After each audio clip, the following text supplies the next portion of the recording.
যিনি রাজনীতি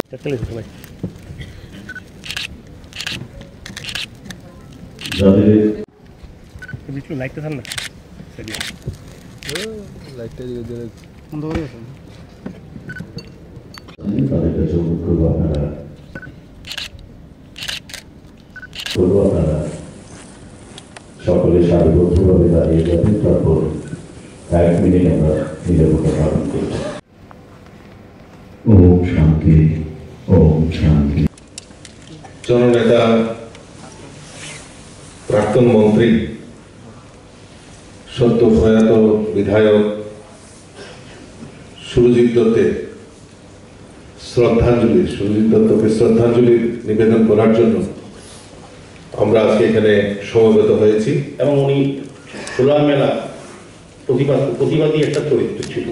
এই কারণে সন্ধ্যাকে যখন সন্ধ্যা উনি ছিলেন, সুরজিৎ দত্ত অনেক পরে হয়েছে, সন্ধ্যা যখন ছিলেন ওনাকে কিন্তু মানুষ অন্যভাবে দেখত, প্রতিবাদী ব্যক্তি হিসাবে ওনাকে পছন্দ করতেন, ওনার তার অনেক কাজকর্ম যেত, অনেক বেশি উনি বলবো সংগ্রাম করে আজকে সুরজিৎ দত্ত পেয়েছেন।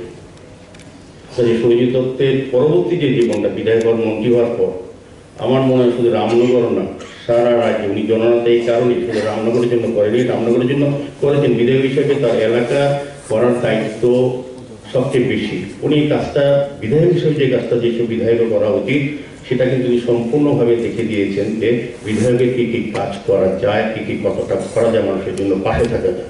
আমরাও গেল, তারপর তো সবাই জানেন কি ঘটনা। সুনদা আসলো, আমরা রাষ্ট্রীয় শোকের জন্য আমরা ঘোষণা দিলাম। সুনদা এই সমাজের জন্য যা করে গেছে সেটা কিন্তু ভুলবার নয়। এখনো সুনদা নেই কথাটা কিন্তু বলার অপেক্ষা রাখে না। আমাদের পার্টির মধ্যে একটা শক্তি আমরা কিন্তু লস করলাম। বিধানসভাতে তো আমি বেশি দিন পাইনি, কিন্তু সুনদা আছে চুপচাপ, এই শারীরিক অবনতি থাকা সত্ত্বেও উনি কিন্তু রেগুলার যেতেন। পার্টি অফিসেরও কোনো মিটিং থাকলে তারপরেও এই অবস্থার মধ্যে উনি যেতেন, যেতেন। এরপর যখন নিজেকে পারেন না, কোনোদিন এখানে বলা হয়নি যে আরে সুনদা তোমার তো এই ডায়েটের যে বিষয়, তোমার কিডনির এই অবস্থা, এই কিডনির এই সমস্যার মধ্যে ডায়ালিসিস চলছে, তুমি খাওয়া দাওয়াটা একটু কন্ট্রোল করো। আমি বলবো মেডিকেল সায়েন্সও ফেল করে গেছে পুরো দমে, যা যা ওনাকে কোনো রেস্ট্রিকশন নেই, সব খেয়েছে। হয়তো বা এই খাওয়ার জন্যই এতদিন ধরে উনি বেঁচে ছিলেন আমার মনে হয়, এবং সেইভাবে উনি চলেছেন একদম মনের জোরে। শেষ পর্যন্ত শেষ রক্ষা হয়নি। আমরা জানতাম যে অবস্থা চলছিল ওনার, যে স্বাস্থ্যের অবনতি হচ্ছিল, কিন্তু কোনোদিন বোঝা যায়নি। বললাম না, লাস্ট যে কথাটা সেটাও বলছেন যে আরে মরবো না এত সহজে। এবং আমি বলবো সুনদা কিন্তু আমাদের কাছে ফিজিক্যালি আছেন, কিন্তু মেন্টালি আমাদের সাথে সারা জীবন থাকে। সুনদাকে বলা যায়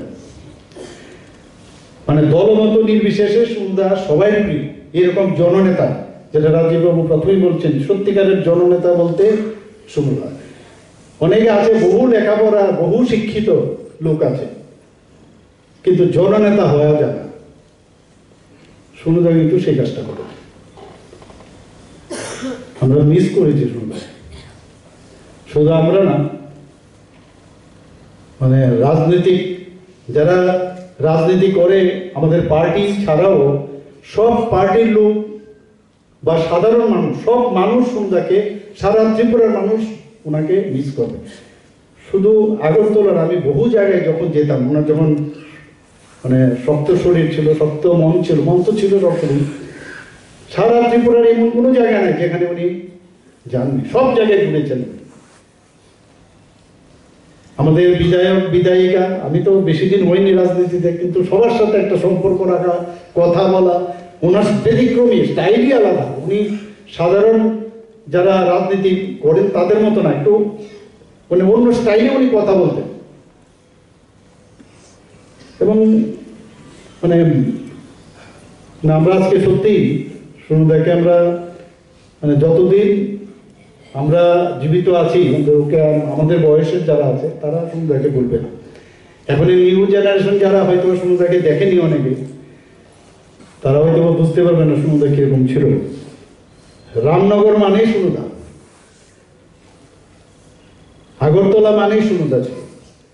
আগরতলার বাইরে এখন মনে হচ্ছে ত্রিপুরা, আগরতলার বাইরেও সারা ত্রিপুরা তো সমুদ্রকে সবাই চেনে। সুরজিৎ দত্ত পরবর্তী সময়ে অনেক কষ্ট হয়েছে সুরজিৎ দত্ত নাম আসতে, কিন্তু সমুদ্র হিসেবে সবাই জানে। খেলার মাঠেই হোক, সেখানে বটতলা বাজারেই হোক, চুপটি করে বসে আছে, সেখানেও জমজমাট, মানে বক্তব্য কথা বলছে, সবাই বসে কথা শুনছে। সিনেমা হলেই হোক, সমস্ত স্পেয়ারে সমুদ্রকে দেখে যেত।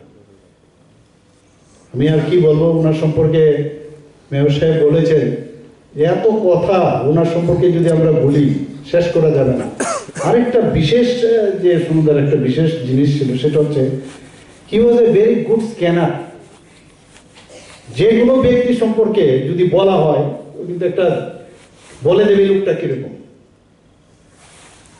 মানে আমরা মেডিকেল সায়েন্সে স্ক্যান করি না, সুন্দা এই লোকটা কিরকম ঠিক ঠিক বলে দেবে এই লোকটা এরকম, সব নলেজ ওনার কাছে। আজকের দিনে এরকম একটা পরিবেশে সুন্দরকে আজকে আমাদের স্মরণ করতে হবে, এই স্মরণ সভায়। যাই হোক, সুন্দর আমাদের মাঝে থাকবে, সবসময় থাকবে, আমাদের হৃদয়ে থাকবে, এবং সুন্দর পরিবারদের প্রতি আমাদের সমবেদনা থাকবে। এবং নিয়মিত এখানে যারাই আছেন, আমরাও তো আছি, সবাই মিলে মাঝে মাঝে খোঁজ খবর নেওয়া, নিশ্চয়ই আমরা যাব। এবং আশা করি যে উনি যেখানেই থাকবেন ভগবানের অশেষ কৃপা, অনেক অনেক মানুষের জন্য উনি কাজ করেছেন, আউট অফ দ্য ওয়ে। উনি ভালো থাকবেন এবং ওনার আত্মার সদ্গতি আমি কামনা করছি। সবাইকে নমস্কার।